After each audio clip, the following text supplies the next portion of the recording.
अध्याय 2 देशी राज्यों का विलीनीकरण, आवश्यकता और इसके क्रियान्वयन से उत्पन्न स्थितियां। प्रश्न 1। अंग्रेजों के पश्चात भारत में फ्रांसीसियों के उपनिवेश थे। पहला, चंद्रसागर तथा माही। दूसरा, कालीकट। तीसरा, पौंडीचेरी। चौथा, उपरोक्त सभी। सही विकल्प है चौथा, उपरोक्त सभी। दूसरा, पुर्तगालियों का अधिपत्य था। पहला, गोवा पर। दूसरा, दमन द्वीप पर। तीसरा, दादरा एवं नगर हवेली पर। चौथा, उपरोक्त सभी पर। सही उत्तर है चौथा, उपरोक्त सभी पर। तीसरा, ब्रिटिश अधीनता से आजाद समस्त राजवणों की कुल संख्या थी। पहला, 555। दूसरा, 556। तीसरा, 565।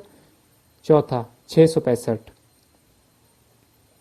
सही विकल्प है तीसरा, 565। चौथा, सौराष्ट्र में छोड़े राजवणों की कुल संख्या थी। पहला, 19। दूसरा, 119। तीसरा, 56। चौथा, 65। सही विकल्प है दूसरा, 119। पांचवा, छत्तीसगढ़ में छोटे छोटे राजवणों की संख्या थी। पहला, 15। दूसरा, 51। तीसरा, 19। चौथा, 25। सही विकल्प है पहला, 15। छठा, समस्या परक देशी रियासत थी। पहला, हैदराबाद। दूसरा, भोपाल। तीसरा, जयपुर। चौथा, अलवर। सही विकल्प है पहला, हैदराबाद। सातवां, भारत में एकीकरण काफी कठिनाई से हुआ था। पहला, जूनागढ़ रियासत का। दूसरा, हैदराबाद रियासत का। तीसरा, कश्मीर एवं मणिपुर रियासत का। चौथा, उपरोक्त सभी रियासतों का। सही विकल्प है चौथा, उपयुक्त सभी रियासतों का। आठवां, जूनागढ़ रियासत का भारत में पूर्ण विलय हुआ था। पहला, 15 अगस्त 1947 को। दूसरा, 20 फरवरी 1948 को। तीसरा, 20 जनवरी 1949 को। चौथा, 26 जनवरी 1950 को। सही विकल्प है तीसरा, 20 जनवरी 1949 को। प्रश्न 9। जम्मू कश्मीर रियासत का भारत में विलय हुआ था। 26 अक्टूबर 1947 को। 30 अक्टूबर 1948 को। तीसरा, 20 जनवरी 1949 को। चौथा, 26 जनवरी 1949 को। सही विकल्प है पहला, 26 अक्टूबर 1947 को। रिक्त स्थान पूर्ति। पहला, अंग्रेजी प्रभुत्व के अंतर्गत आने वाले भारतीय साम्राज्य के रिक्त स्थान हिस्से में रजवाड़ा है। सही उत्तर है 1/3।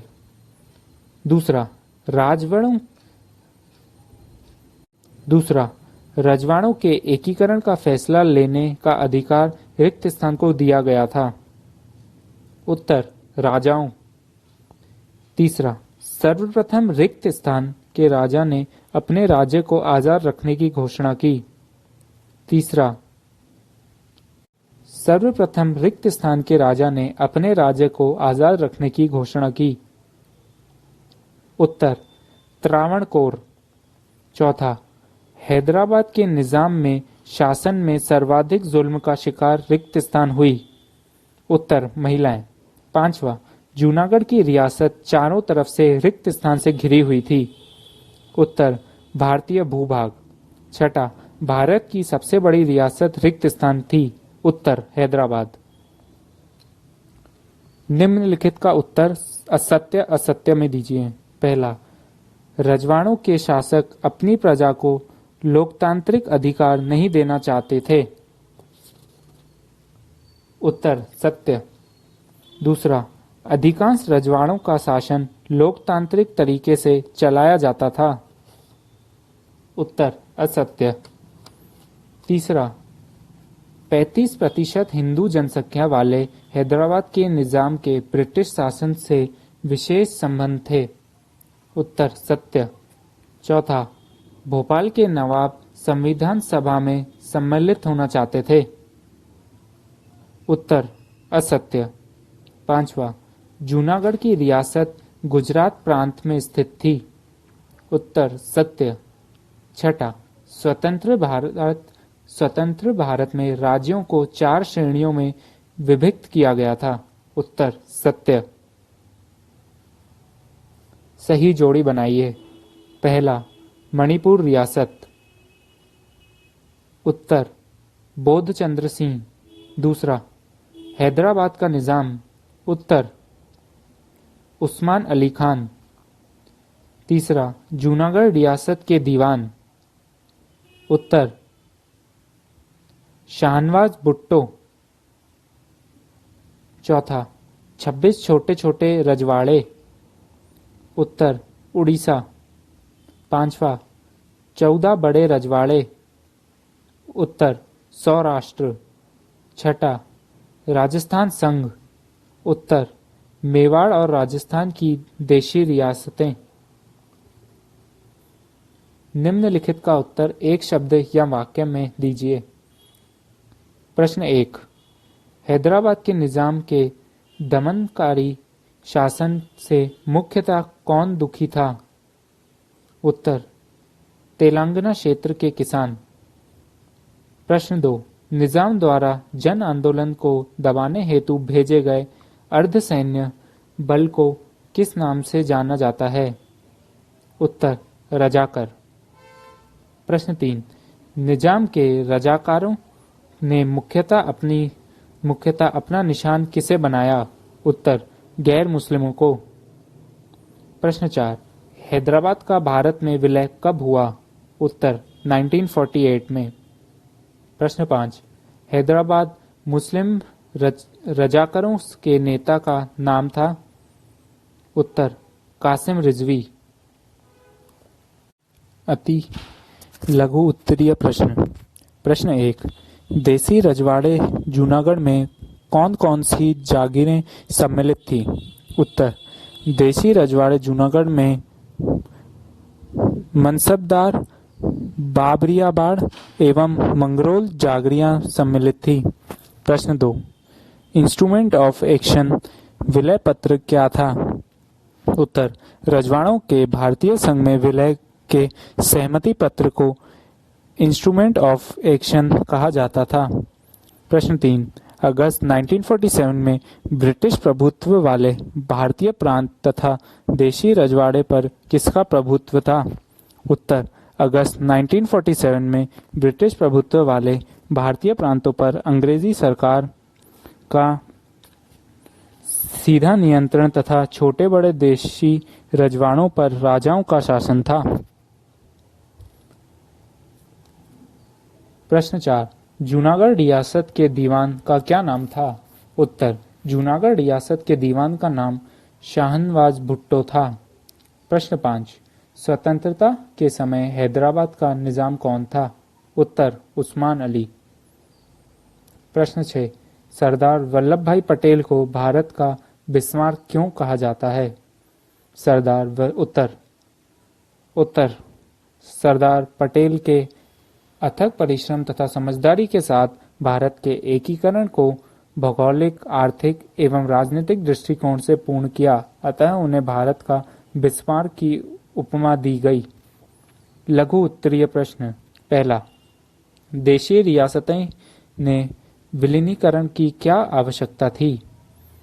उत्तर, हालांकि देशी रियासतों के नरेश अपने विशेषाधिकारियों के प्रति जागरूक रहते हुए अपनी संप्रभुता का दावा करते थे, लेकिन व्यवहार में इसका तात्पर्य जनसाधारण पर निरंकुश एवं स्वैच्छिक शासन ही था। यदि ब्रिटिश राजमुकुट के प्रति समर्पित कभी 565 देशी रियासतों को स्वतंत्र अस्तित्व की अनुमति दी जाती तो भारतीय आज़ादी का कोई अर्थ नहीं रह जाता। अतः देशी रियासतों का विलय देश की आज़ादी की पूर्व शर्त थी। यह कार्य अधिकांशतः भारतीय स्वतंत्रता अधिनियम 1947 के क्रियान्वयन से पहले ही पूर्ण हो गया। देशी रियासतों के राजनीतिक एवं सांस्कृतिक दृष्टिकोण से परस्पर विभिन्नता के बावजूद ये भौगोलिक दृष्टि से शेष महाद्वीप से संबंध थी। अंग्रेजी सरकार की भारत में विदाई के पश्चात देश की एकता को सुदृढ़ करते हुए इन देशी रियासतों का भारत में एकीकरण किए जाने की महती आवश्यकता थी। प्रश्न 2, रजवाड़ों के विलय की समस्या का प्रादुर्भाव कैसे हुआ, संक्षेप में समझाइए। उत्तर, अगस्त 1947 में ब्रिटिश भारत इंग्लैंड के प्रभुत्व वाले भारतीय प्रांत तथा देशी रजवाड़ों में विलय था। जहां इंग्लैंड के प्रभुत्व वाले भारतीय प्रांतों पर ब्रिटिश हुकूमत का सीधा नियंत्रण नहीं था, वहीं छोटे बड़े रजवाड़ों पर देशी राजाओं का शासन था। राजा अंग्रेज सरकार की अधीनता स्वीकारते हुए अपने अपने राज्यों का घरेलू शासन चलाते थे। यहाँ यह उल्लेखनीय है कि अंग्रेज प्रभुत्व वाले भारतीय साम्राज्यों के 1/3 हिस्से में रजवाड़े थे तथा प्रत्येक 4 भारतीयों में से एक व्यक्ति किसी न किसी रजवाड़े की प्रजा था। आज़ादी दिए जाने से पूर्व अंग्रेजी सरकार ने यह घोषणा कर दी थी कि सभी 565 रजवाड़े ब्रिटिश राज की समाप्ति के साथ ही कानूनी रूप से स्वतंत्र हो जाएंगे। रजवाड़ों को यह विकल्प था कि वे अपनी इच्छा अनुसार भारत अथवा पाकिस्तान में विलय कर सकते हैं। इसी प्रकार यदि वे चाहें तो अपना अलग स्वतंत्र अस्तित्व भी बनाए रख सकते हैं। इस संबंध में अंतिम फैसला लेने का अधिकार भी देशी राजाओं को दिया गया था। अपने आप में यह एक गंभीर समस्या थी जो कि अखंड भारत के अस्तित्व पर घोर संकट के रूप में उभर कर आई। प्रश्न 3, हैदराबाद के भारतीय संघ में विलय को समझाइए।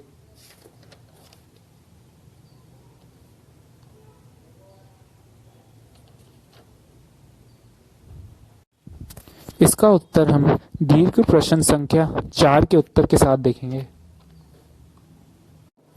दीर्घ उत्तरीय प्रश्न। प्रश्न 1, स्वतंत्र भारत की सरकार का देशी रियासतों के विलय के प्रति क्या दृष्टिकोण था? उत्तर, स्वतंत्र भारत की सरकार के तत्कालीन उप प्रधानमंत्री एवं गृह मंत्री सरदार वल्लभ भाई पटेल ने देशी रियासतों के शासकों को समझाकर मनाने में ऐतिहासिक एवं निर्णायक भूमिका का निर्वहन किया। यह उनकी चतुराई एवं युक्तिपरक पहल का ही प्रतिफल था, जो कि अधिकांश देशी रजवाड़े भारतीय संघ में शामिल होने के लिए सहमत हो गए। देशी राज्यों के अधीन राज्य अथवा देशी रियासतों के विलय के प्रति दृष्टिकोण में निम्नांकित 3 तथ्य महत्वपूर्ण थे। पहला, देशी राजाओं के अधीन राज्यों तथा रजवाड़ों के अधिकांश लोगों की इच्छा भारतीय संघ में शामिल होना था। दूसरा, स्वतंत्र भारत की सरकार का उदार एवं लचीला दृष्टिकोण था तथा वह कुछ क्षेत्रों को स्वच्छता दिए जाने के लिए भी तैयार थे, जिसकी प्रत्यक्ष उदाहरण जम्मू कश्मीर था। भारत सरकार ने यह दृष्टिकोण विभिन्नताओं को सम्मान देने तथा विविध क्षेत्रों की मांग को संतुष्ट करने हेतु अपनाया था। तीसरा, देश विभाजन की पृष्ठभूमि में विभिन्न क्षेत्रों के सीमांकन के प्रश्न पर खींचातान जोर पकड़ रही थी तथा ऐसी विषम परिस्थिति में भारत की क्षेत्रीय अखंडता एवं एकता का प्रश्न सबसे अधिक महत्व था। शांतिपूर्ण वार्ताओं द्वारा आजाद भारत की सीमा रेखाओं से लगने वाले लगभग सभी रजवाड़े 15 अगस्त 1947 से पहले ही भारतीय संघ में शामिल हो गए। यहाँ यह तथ्य स्मरणीय है कि अन्य रियासतों की अपेक्षाकृत जूनागढ़, हैदराबाद, कश्मीर तथा मणिपुर रियासतों का भारत में विलय कुछ कठिनाई के साथ हुआ। प्रश्न 2, देशी रियासतों के भारतीय संघ में विलय की प्रक्रिया पर संक्षिप्त लेख लिखिए।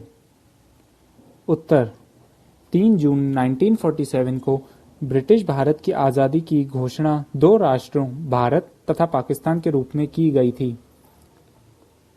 अंग्रेज सरकार द्वारा अपनी अधीनता स्वीकार करने वाले देश नरेशों के राज्यों अर्थात रजवाड़े को भी यह स्वतंत्रता प्रदत्त की गई कि वे भारत अथवा पाकिस्तान किसी भी देश में अपना विलय कर सकते हैं। यदि उनकी इच्छा हो तो वे अपना स्वतंत्र अस्तित्व भी बनाए रख सकते हैं। रजवाड़ों की जनता के व्यापक आंदोलन के दबाव तथा तत्कालीन भारतीय गृह मंत्री सरदार वल्लभ भाई पटेल की सफल कूटनीति की वजह से ज्यादातर रजवाड़ों ने भारत में अपना विलय करने का फैसला किया। सिर्फ जूनागढ़ के नवाब हैदराबाद के निजाम तथा कश्मीर के महाराजा हरि सिंह ने कुछ समय तक अपनी अपनी रियासतों के भारत विलय पर टालने की नीति का अनुसरण किया। हालांकि काठियावाड़ के समुद्र किनारे पर स्थित छोटे रजवाड़े जूनागढ़ की प्रज्ञा ने अपनी रियासत के भारत में विलय की घोषणा की थी, लेकिन वहां के नवाब ने पाकिस्तान में सम्मिलित होने का फैसला किया। अंततः भारतीय सेना ने एक सैन्य कार्यवाही द्वारा रियासत को कब्जा कर जूनागढ़ में जनमत संग्रह किया, जिनका परिणाम रियासत को भारत में विलय करने के पक्ष में निकला।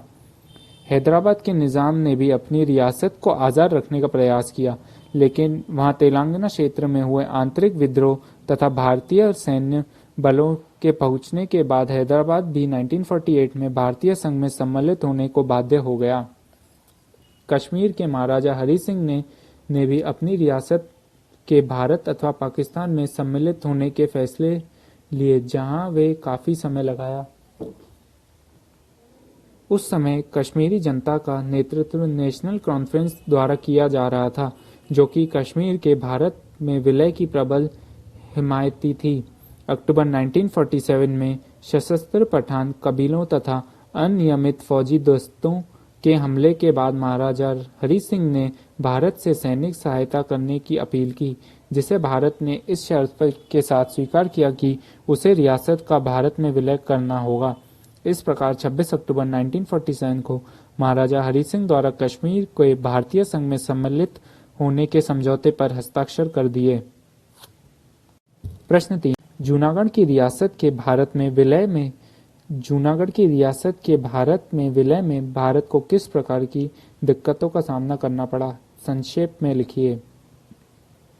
उत्तर, सौराष्ट्र के किनारे पर स्थित जूनागढ़ रजवाड़े चारों तरफ से भारतीय भूभाग में घिरा हुआ था।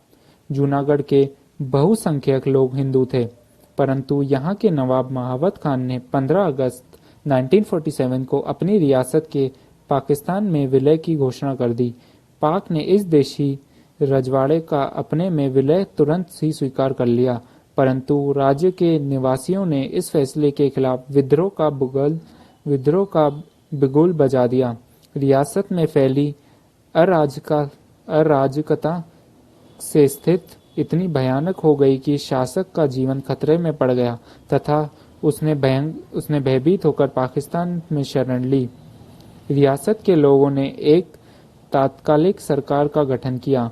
विषम परिस्थितियों में जूनागढ़ के दीवान शाहनवाज भुट्टे ने भारत सरकार से सहायता करने का निवेदन किया, जिसे स्वीकारते हुए रियासत में भारत सेना का प्रवेश हुआ। गृह मंत्री सरदार वल्लभ भाई पटेल ने सेना को जूनागढ़ की 3 जागीरों पर बलात् कब्जा करने के आदेश दिए। आर्थिक विफलता के दौर से गुजर रहे जूनागढ़ को अंत में भारतीय सेना के समक्ष झुकना पड़ा। फरवरी 1948 में राज्य में जनमत संग्रह कराया गया, जिसमें 99% लोगों ने पाकिस्तान की अपेक्षा भारत में शामिल होने की इच्छा व्यक्त की। इस प्रकार 20 जनवरी 1949 को जूनागढ़ रियासत का भारत में विलय हो गया। प्रश्न 4, भारत में हैदराबाद के विलीनीकरण पर लेख लिखिए, अथवा भारत में हैदराबाद रियासत के विलीनीकरण को समझाइए, अथवा हैदराबाद रियासत के भारत विलय में आई समस्याओं के विषय में लिखिए। उत्तर, 35% हिंदू जनसंख्या वाले हैदराबाद की आबादी 1.4 करोड़ थी। भारत की सबसे बड़ी देशी रियासत हैदराबाद में विश्व के सबसे बड़े पैसे वाले शासक निजाम उस्मान अली की इच्छा अपनी रियासत का स्वतंत्र अस्तित्व बनाए रखने की थी। इस प्रयोजन हेतु निजाम ने भारत सरकार से 1 वर्षीय यथास्थिति समझौता किया। हैदराबाद के भारत में विलय की विरोधी शक्तियों ने रियासत की फौजों में वृद्धि तथा गुपचुप तरीकों से हथियारों का आयात करके भारत पर दबाव बनाना चाहा। लेकिन रियासत के लोगों ने कम्युनिस्ट एवं हैदराबाद कांग्रेस के सहयोग से निजाम के विरुद्ध आंदोलन प्रारंभ कर दिया। अपने विरुद्ध बढ़ते इस जन आंदोलन को कुचलने हेतु निजाम ने एक अधैर्य सेना बल, जिसे रजाकार कहते हैं, रवाना किया। इस संप्रदाय का एवं अत्याचारी रचकारों ने गैर मुस्लिमों पर भारी अत्याचारों की घटनाओं को क्रियान्वित किया। इस आततायी रचकारों पर काबू पाने हेतु सितंबर 1948 में भारतीय सेना ने हैदराबाद में प्रवेश किया। कुछ समय रुक कर चली सेना कार्रवाई के बाद निजाम के आत्मसमर्पण के साथ ही हैदराबाद रियासत का भारतीय संघ में विलय हो गया। अध्याय 2 यहाँ समाप्त हुआ।